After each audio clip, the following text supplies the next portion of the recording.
عزتمن دي پتمنې خاورې د غازیانو شهیدانو په دې مینه کې د ننګیالي شهید عارف خان وزیر د فاتحې په دې مراسمو کې راغونډ شو د دوی د کورنۍ ډېرو درنو غړو د علاقې مشرانو ځوانانو دلته راغلو د پښتونخوا ملي عوامي پارټۍ مشرانو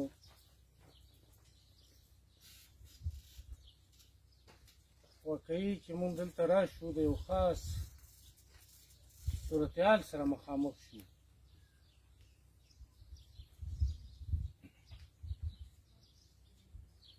هغه په دې باندې چې دا مینه دا کور له زمانو د ډېرو سرښندنو د ډېرو قربانو باوجود د خپل قامي تحریک سره ولاړ ډېرو مشرانو ملګرو ته به معلومه وي چې د حاجي صاحب دوی پلار د علي خان دوی نیکونه درې وروڼه وو په هغه کې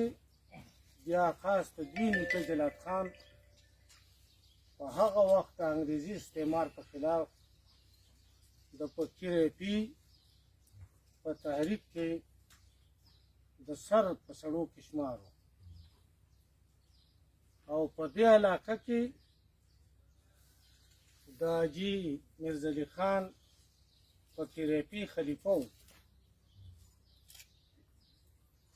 چې بیا له دې په وجه باندې له انګریزانو سره د بدۍ په وجه باندې له دې ځای نه بیا اخوا ته لاړ شو د یونان د کرښې نه اخوا ته لاړل بیرمل ته لاړل او بیا د بیرمل نه پاکستان چې جوړ شو دوی راوستل بیا له هغې نه دې خوا ته تقریبا دا د 50 کالو نه خو زمونږ تعلق دی د پښتونخوا ملي عوامي پارټۍ والا فاروق خان وزیر چې ژوندی و موږ دلته راغلي وو بیا چې فاروق خان شهید شو موږ دلته راغلي وو بیا بالاخره اخري وضعیت چې وشو له دوی د طرفه موږ ته ټلیفون وشو چې تاسو پاتېول نور مه راځئ حالات ډېر زیات خراب نو رښتیا خبره ده پښتون وطن کې ډېرې لویې قربانۍ شوي دي او دا وطن واقعي زمونږ غازیانو شهیدانو زمونږ مشرانو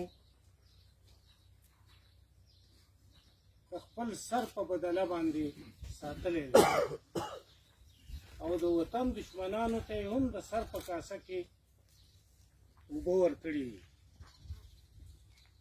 البته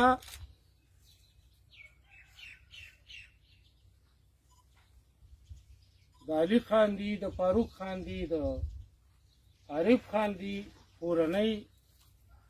دا وخت د خانداني قربانۍ په معنا زما په خیال زما چې کوم معلومات دي ټول پښتونخوا وطن کې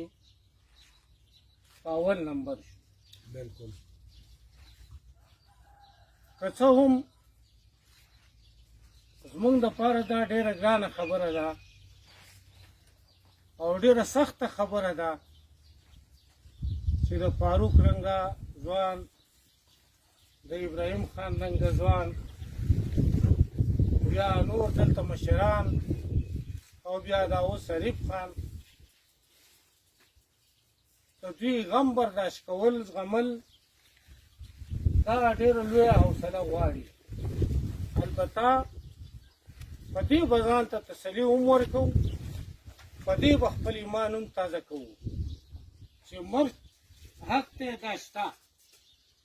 قرآن شریف کې هم الله پاک وایي چې کل نفس ذائقة الموت هیڅ یو ژوندی شی دا